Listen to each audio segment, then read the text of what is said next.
ہم وہی کہیں گے جو ہمارا دین ہم کو بتاتا ہے، عمل کرو تو تمہارا بھلا ہے۔ اما بعد فاعوذ باللہ من الشیطان الرجیم، بسم اللہ الرحمن الرحیم۔ ان اللہ وملائکتہ یصلون علی النبی یا ایہا الذین آمنوا صلوا علیہ وسلموا تسلیما۔ اللہم صل علی سیدنا وشفیعنا وحبیبنا ومولانا محمد وبارک وسلم صلاۃ وسلاما علیک یا رسول اللہ صلی اللہ تعالی علیہ وسلم۔ ثم انشأنا من بعدہم قرنا آخرین، پھر ان کے بعد ہم نے اور قوم پیدا کی۔ فَأَرْسَلْنَا فِيهِمْ رَسُولًا مِّنْهُمْ أَنِ اعْبُدُوا اللَّهَ مَا لَكُم مِّنْ إِلَٰهٍ غَيْرُهُ أَفَلَا تَتَّقُونَ، تو ان میں ایک رسول انہی میں سے بھیجا کہ اللہ کی بندگی کرو، اس کے سوا تمہارا کوئی خدا نہیں، تو کیا تمہیں ڈر نہیں؟ یعنی پچھلی آیات میں حضرت نوح علیہ السلام اور حضرت نوح علیہ السلام کا اپنی قوم کو سمجھانا، ان کا نہ ماننا اور پھر عذاب آنا، ان تمام باتوں کو ذکر کیا گیا۔ اب یہاں پہ یہ ارشاد ہو رہا ہے کہ ہم نے ان کے بعد میں جو ہے وہ پھر ایک قوم پیدا کی۔ حضرت نوح علیہ السلام کے بعد میں جو قوم آئی اسے قوم عاد کہا جاتا ہے۔ یہ لوگ بڑے تندرست، بڑے طاقتور اور بڑے جو ہے وہ قد کے اور لمبی عمروں والے لوگ تھے، لیکن بتوں کی پوجا کرتے تھے، لوگوں کا راستے میں بیٹھ کر کے مذاق اڑاتے تھے، لوگوں کو تنگ کرتے تھے، آخرت کے اوپر ایمان نہیں رکھتے تھے، لمبی زندگی کی امید لگا کر کے بیٹھتے تھے۔ حضرت نوح علیہ السلام کے بعد میں جو قوم آئی تھی، اس قوم کی طرف اللہ تبارک و تعالیٰ نے حضرت ہود علیہ السلام کو نبی بنا کر کے بھیجا۔ آپ انہیں ایک خدا کی دعوت دیتے رہے کہ ایمان لاؤ ایک اللہ پر، ان کو ایک زمانے تک آپ سمجھاتے رہے، لیکن زیادہ نعمتوں کی وجہ سے یہ قوم چونکہ بڑی خوشحال تھی، آرام کی زندگی بسر کر رہی تھی، اور انہی آرام کے ماحول کے اندر، فسق و فجور کے اندر یہ لوگ مبتلا ہوئے، توحید الہی کو ماننے کے لیے تیار نہ ہوئے، اطاعت رسول کے لیے تیار نہ ہوئے، اور اپنے گناہ کے کاموں کے اندر یہ لوگ مگن رہنے ہی میں اپنے لیے سب سے بڑی کامیابی سمجھتے تھے۔ اس وقت حضرت ہود علیہ السلام نے جو ہے وہ ان کو بہت سمجھایا۔ یہ حضرت ہود علیہ السلام حضرت نوح علیہ السلام کے پوتے ارم کی اولاد میں سے ہیں، اور بعض حضرات نے ان کا نسب نامہ تفصیل سے بیان فرمایا ہے۔ اصل میں روئے زمین پر عاد نام کی دو قومیں آئی ہیں، ایک کو کہتے ہیں عاد اولا، یہ حضرت ہود علیہ السلام کی قوم تھی، اور دوسری ہے عاد ثانیہ، یہ حضرت صالح علیہ السلام کی قوم تھی جو قوم سمود سے مشہور ہے۔ ان دونوں کے درمیان 100 سال کا فاصلہ ہے، تو یہ جو ذکر چل رہا ہے وہ حضرت ہود علیہ السلام کی قوم کا ذکر چل رہا ہے۔ تو حضرت ہود علیہ السلام تجارت کرتے تھے، اور یہ تجارت کرنا چونکہ انبیاء کرام کی سنت بھی ہے، آپ اس طرح سے اپنی روزی کا انتظام کرتے، لوگوں کو حق کی طرف بلاتے۔ اور طوفان نوح کے کئی سال کے بعد میں یہ قوم جب آئی اور اللہ کے نبی نے ان کو ہدایت کی طرف بلایا، لیکن ان کے اوپر کوئی اثر نہیں ہوا۔ حضرت ہود علیہ السلام نے ان کو کیسے کیسے سمجھایا، آپ قرآن پاک میں جگہ جگہ پڑھیں گے، الگ الگ صورتوں میں الگ الگ آیات کریمہ کے اندر اس کی پوری تفصیل کو بیان کیا گیا۔ حضرت ہود علیہ السلام نے کہا قال یا قوم اعبدوا اللہ ما لکم من الہ غیرہ افلا تتقون، یعنی اے میری قوم اللہ کی عبادت کرو، اس کے سوا تمہارا کوئی معبود نہیں ہے، تو کیا تم ڈرتے نہیں؟ یعنی اس طرح سے آپ نے سمجھایا۔ لیکن آپ کی اس دعوت کو سن کر کے انہوں نے کیا جواب دیا؟ کہنے لگے ہماری نظروں میں معاذ اللہ تم بیوقوف ہو، اور باپ دادا کے دین سے جو ہے وہ ہم کو پھیرنا چاہتے ہو۔ یہ کتنے جو ہے وہ تعجب کی بات ہے، جو بندہ حق لا رہا ہے اس کو بیوقوف کہا جا رہا ہے، اور بتوں کی عبادت کو سب سے بڑی عقل مندی سمجھا جا رہا ہے۔ حضرت ہود علیہ السلام نے صبر سے کام لیا اور کہا کہ اے میری قوم، میں بیوقوف نہیں ہوں، کیونکہ میں تو تمام جہانوں کے پروردگار کی طرف سے رسول بنا کر کے بھیجا گیا ہوں، میری ذمہ داری ہے پیغام پہنچانا اور امانت کو صحیح ڈھنگ سے ادا کرنا۔ تو انہوں نے جب کہا تھا نا کہ بیوقوف ہیں آپ، تو آپ نے کیا جواب دیا تھا؟ قال یا قوم لیس بی صفاء، اے میری قوم، میرے ساتھ بیوقوفی کا کوئی تعلق نہیں ہے، تو مجھے بیوقوف سمجھ رہے ہو، میں بیوقوف نہیں ہوں۔ اب سمجھایا، اور حضرت ہود علیہ السلام نے قوم کو یاد دلایا، دیکھو اللہ نے تمہارے اوپر کتنا انعام کیا۔ پوری آیت کریمہ کے اندر تفصیل سے ان انعامات کا ذکر کیا کہ اللہ نے تمہیں حضرت نوح علیہ السلام کی قوم کی ہلاکت کے بعد میں زمین کے اندر جانشین بنایا اور تمہیں جسمانی قوتوں سے نوازا، بہت ساری نعمتیں عطا کی، تو اللہ کا شکر ادا کرو، ایمان لاؤ، ناشکری مت کرو۔ اور پوری آپ نے ان کو نعمتیں یاد دلائی۔ اب وہ ماننے کے لیے تیار نہیں ہوئے، اور یہاں تک انہوں نے کہہ دیا معاذ اللہ، ایک بار قوم عاد نے واضح الفاظ کے اندر کہا کہ اگر ہمارا رب کسی کو رسول بنا کر کے بھیجتا تو فرشتوں کو بھیجتا، آپ فرشتے نہیں ہیں اس لیے ہم آپ کے رسول ہونے کو نہیں مانتے۔ یہ پرانی کہانی یہ قوموں کی، وہ ایسے ہی انکار کرتے چلے آئے ہیں۔ حضرت ہود علیہ السلام نے قوم کو قیامت کے دن دوبارہ زندہ اٹھ کر کے بارگاہ خدا بندی میں حاضر ہونے سے کے بارے میں جب بتایا تو سردار لوگ کہنے لگے اور لوگوں کو بہکا کر کے یہ کہنے لگے کہ مرنے کے بعد جب گوشت پوست سب مٹی ہو جائیں گے، صرف ہڈیاں رہ جائیں گی، اس کے بعد میں کیا دوبارہ زندہ کر کے ہم کو قبروں سے اٹھایا جائے گا؟ یہ باتیں ہماری سمجھ میں نہیں آتی ہے۔ اور انہوں نے اس طرح کی باتیں شروع کی۔ اسی کو اللہ تبارک و تعالیٰ نے ان آیات کریمہ کے اندر ارشاد فرمایا کہ وہ قوم کیا بولی؟ وقال الملأ من قوم الذين كفروا وكذبوا بلقاء الآخرة وأترفناهم في الحياة الدنيا ما هذا إلا بشر مثلكم يأكل مما تأكلون منه ويشرب مما تشربون۔ اور بولے اس قوم کے سردار جنہوں نے کفر کیا اور آخرت کی حاضری کو جھٹلایا، اور ہم نے انہیں دنیا کی زندگی میں چین دیا کہ یہ تو نہیں مگر تم جیسا آدمی، جو تم کھاتے ہو اسی میں سے کھاتا ہے اور جو تم پیتے ہو اسی میں سے پیتا ہے۔ تو یہ کہہ کر کے انہوں نے انکار کر دیا کہ یہ تو ہماری طرح انسان ہیں، ہم کھا رہے ہیں یہ بھی کھا رہے ہیں، ہم پی رہے ہیں یہ بھی پی رہے ہیں، یہ کیسے جو ہے وہ اللہ کے نبی ہو سکتے ہیں؟ اللہ اگر نبی بھیجتا تو کسی فرشتے کو نبی بنا کر کے اللہ تبارک و تعالیٰ مبعوث فرماتا۔ پھر حضرت ہود علیہ السلام نے جب ان کو بتایا کہ مرنے کے بعد دوبارہ زندہ ہونا ہے تو معلوم ہے وہ لوگ کیا کہنے لگے ایعدکم انکم اذا متم وکنتم ترابا وعظاما انکم مخرجون، کیا تمہیں یہ وعدہ دیتا ہے کہ تم جب مر جاؤ گے اور مٹی اور ہڈیاں ہو جاؤ گے اس کے بعد پھر تم نکالے جاؤ گے؟ اور معلوم ہے اس کے بعد میں کیا کہنے لگے؟ ہائے ہاتھ لما توعدون، جو وعدہ تم سے کیا جا رہا ہے وہ بہت دور ہے، وہ بہت دور ہے۔ ان ہی الا حیاتنا الدنیا نموت ونحیا وما نحن بمبعوثین، زندگی تو صرف یہی ہماری دنیا کی زندگی ہے، ہم مرتے ہیں اور جیتے ہیں اور ہم اٹھائے جانے والے نہیں ہیں۔ ایک دم صاف انکار کر دیا۔ اور کیا کہا؟ ان ہوا الا رجل افترى علی اللہ کذبا وما نحن له بمؤمنین، یہ تو صرف ایک مرد ہے جس نے اللہ پر جھوٹ باندھا ہے اور ہم اس کا یقین کرنے والے نہیں ہیں۔ یعنی صاف طور پر انہوں نے ماننے سے انکار کر دیا۔ تو قبیلہ عاد کے جو بڑے طاقتور اور متکبر شرکس لوگ تھے انہوں نے یہ سب کا حضرت ہود علیہ السلام نے جب ایک بار ان کو اللہ کے عذاب سے ڈرایا اور کہا کہ اپنی طاقت پہ غرور مت کرو، تو انہوں نے کیا جواب دیا؟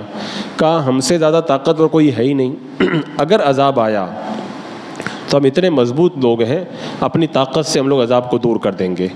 اور قوم عاد جو تھے کیا کرتے تھے؟ راستے کے کنارے بڑی بڑی عمارتیں بناتے تھے اور وہاں پر بیٹھ کر کے جو راستے میں مسافر نکلتے تھے ان کو پریشان کرتے تھے، ان کا مذاق اڑاتے تھے اور لمبی زندگی کی امید پر مضبوط محل بناتے اور لوگوں کے ساتھ میں مار داڑ کرتے، بے دردی کے ساتھ میں پیش آتے۔ ان کے اندر اخلاق نام کی کوئی چیز نہیں تھی۔ جب ہر طریقے سے ان کو سمجھایا گیا وہ نہیں مانے، تو ایک موقع پہ قوم نے کیا کہا؟ قالوا سواء علینا اوعظت ام لم تکن من الواعظین، یعنی کہنے لگے حضرت ہود علیہ السلام سے ہمارے اوپر برابر ہے، آپ ہمیں نصیحت کریں یا آپ نصیحت کرنے والوں سے نہ ہو، ہم ماننے والے نہیں ہیں، آپ چاہے کتنا بھی سمجھا لیں ہم لوگ نہیں سدھریں گے، صاف صاف انہوں نے کہہ دیا۔ اب حضرت ہود علیہ السلام نے کہا کہ میں تم سے مال نہیں مانگتا، نہ میں دنیا کا فائدہ تم سے مانگتا ہوں. یا قوم لا اسألکم علیہ اجرا، اے میری قوم میں اس پر تم سے کوئی اجرت نہیں مانگتا، میں تو دین کی دعوت تمہیں دے رہا ہوں، جنت کی طرف بلا رہا ہوں، میں تم سے پیسہ نہیں مانگ رہا ہوں. اور ایک موقع پر حضرت ہود علیہ السلام نے اپنی قوم سے کہا کہ بے شک مجھے ڈر ہے کہ تمہارے شرک اور اللہ کے انکار کی وجہ سے کہیں تم پر بڑے دن کا عذاب نہ آ جائے، اور اگر تم اس سے بچنا چاہتے ہو تو ایمان لاؤ. جب آپ نے ڈرایا نا تو کافروں کی ہٹ درمی ہے، انہوں نے ہٹ درمی کرتے ہوئے کہا کہ ہمارے پاس آپ اس لیے آئے ہو کہ ہمارے بتوں کی پوجا ہم چھوڑ دیں اور ہمیں اپنے دین سے پھیر دو اور عذاب سے ڈراتے ہو. کون سا عذاب ہے؟ وہ عذاب آپ لے کر کے آئیں. اس طرح سے انہوں نے کہہ دیا. اس کے جواب میں حضرت ہود علیہ السلام نے فرمایا عذاب اترنے کا علم تو صرف اللہ تعالیٰ کو ہے اور وہی اس کے وقت کو مقرر کرتا. میری ذمہ داری ہے تمہیں خود اللہ کے عذاب سے ڈرا دینا اور ایمان کی دعوت دینا. اگر تم نہیں مان رہے ہو تو جب اللہ چاہے گا تب عذاب آئے گا. قوم عاد نے حضرت ہود علیہ السلام کی دعوت قبول کرنے سے جب ایک دم انکار کر دیا اور کفر کے اوپر اڑے رہے، اللہ تعالیٰ نے ان کی سرزمین پر 3 سال تک بارش بند کر دی. قحط پڑ گیا اور ان کی عورتوں کو بھانج کر دیا، بچے پیدا ہونا بند ہو گئے. جب وہ لوگ بہت پریشان ہوئے، حضرت ہود علیہ السلام نے کہا کہ اگر اللہ پر ایمان لاؤ گے، میری رسالت کی تصدیق کرو گے اور اللہ کی بارگاہ میں اپنے گناہوں سے جب توبہ کرو گے، اللہ تعالیٰ تمہیں بارش بھی دے گا، اولاد بھی دے گا، قوت میں بھی اضافہ کرے گا. اور آپ نے ان کو اس طریقے سے سمجھایا وَيَا قَوْمِ اسْتَغْفِرُوا رَبَّكُمْ ثُمَّ تُوبُوا إِلَيْهِ يُرْسِلِ السَّمَاءَ عَلَيْكُمْ مِدْرَارًا وَيَزِدْكُمْ قُوَّةً إِلَىٰ قُوَّتِكُمْ وَلَا تَتَوَلَّوْا مُجْرِمِينَ. یعنی آپ نے صاف صاف بتا دیا توبہ کرو گے ساری پریشانیاں تمہاری دور ہو جائیں گی. اور انہوں نے قبول نہیں کیا، انہوں نے واپس پلٹ کے جواب دیا. کیا کہا معلوم؟ انہوں نے کہا قالوا یا ہودو، انہوں نے کہا اے ہود ما جئتنا ببینۃ وما نحن بتارکی آلہتنا عن قولک وما نحن لک بمؤمنین. کہا تم ہمارے پاس کوئی دلیل لے کر نہیں آئے، ہم صرف تمہارے کہنے سے اپنے خداؤں کو چھوڑنے والے نہیں ہیں اور نہ ہی ہم تمہاری بات پر یقین کرنے والے ہیں. یعنی ایک لمبے زمانے تک حجت قائم ہوتی رہی، وہ لوگ نہیں مانے. جب تمام کوششیں جو ہیں وہ ہو چکی تو ایمان نہ لائے وہ، تو آخر میں پھر حضرت ہود علیہ السلام نے ان کے خلاف دعا فرمائی، اور جب دعا فرمائی اللہ تعالیٰ نے دعا کو قبول فرمایا. اس دعا کا ذکر اللہ تعالیٰ نے یہاں پہ فرمایا ہے. یعنی اللہ تعالیٰ نے ارشاد فرمایا قال رب انصرنی بما کذبون. عرض کی حضرت ہود علیہ السلام نے عرض کی اے میرے رب میری مدد فرما کیونکہ انہوں نے مجھے جھٹلایا ہے. قال عما قلیل لیصبحن نادمین. اللہ نے فرمایا تھوڑی دیر میں یہ پچھتانے والے ہو جائیں گے. ابھی کہہ رہے ہیں نا کہ ہم لوگ عذاب سے نہیں ڈرتے، عذاب آئے گا تو پھر پچھتانے لگیں گے اور افسوس کرنے لگیں گے. جب قوم عاد ایمان نہ لائی، حضرت ہود علیہ السلام نے ان کے لیے بد دعا کر دی. یعنی نبی کی کوئی چیز تو بری نہیں ہوتی ہے، یعنی مطلب یہ ضرر ہلاکت کی دعا کر دی. بد دعا کا مطلب ہوتا ہے بری دعا، تو نبی کی دعا تو کبھی بری ہوتی نہیں ہے. مراد یہاں پر ہے ان کی ہلاکت کی دعا کر دی. ترمذی شریف کی حدیث پاک میں ہے کہ جب قوم عاد میں قحط سالی نمودار ہوئی تو انہوں نے دیکھا کہ قحط پڑ گیا ہے، کیا کریں؟ تو انہوں نے قیل نامی ایک شخص کو جو ہے وہ خانہ کعبہ کی طرف روانہ کیا کہ جاؤ مکہ شریف میں جا کے دعا کرو. اب یہ خانہ مکہ شریف کے قریب بکر بن معاویہ کے پاس جا کر کے رک گیا. بکر نے اس کو شراب پلائی، 2 باندیوں نے قیل کے ساتھ میں سامنے گانا گایا. پھر قیل جو ہے وہ مہرا کے پہاڑوں کی طرف نکلا، وہاں جا کے اس نے دعا کی اللہ میں کسی بیمار کی دوا یا کسی قیدی کے فدیے کے لیے نہیں آیا ہوں، بس تو اپنے بندے یعنی جو قوم ہے ہماری اس کے اوپر بارش برسا دے اور جو ہے اس کے ساتھ میں بکر بن معاویہ کو بھی پلا دے. اب یہ دعا کی اور قیل نے اپنی دعا کے اندر بکر بن معاویہ کو شراب پلانے کا شکریہ ادا کرنے کو بھی شامل کر لیا. کچھ دیر کے بعد میں بادل آیا آسمان پر، تو اس سے کہا گیا کہ ان میں سے کوئی بادل چن لو. تو قیل نے ایک سخت کالا بادل تھا اس کو چن لیا اور اس سے کہا گیا کہ تو جلی ہوئی راکھ لے لے جو قوم عاد میں سے کسی کو بھی نہ چھوڑے گی. اس کے بعد میں اللہ تعالیٰ نے وہی کالا بادل قوم عاد کی وادیوں کی طرف روانہ کر دیا، جس کو دیکھ کر کے وہ قوم خوش ہو گئی کہ لگتا ہے آج خوب بارش ہوگی. حضرت ہود علیہ السلام نے دیکھا تو کہا یہ برسنے والا بادل نہیں ہے، یہ تو عذاب والا بادل ہے جس کی تم لوگ جلدی مچا رہے تھے. سن لو اس بادل میں سے ایک عذاب پر مشتمل آندھی آنے والی ہے. قوم نے آپ کی تنبیہ کو سنا اور توجہ کی اور وہ اس کو دیکھ کر کے خوش ہو رہے تھے، لیکن حضرت ہود علیہ السلام ایمان والوں کو لے کر کے وہاں سے دور چلے گئے۔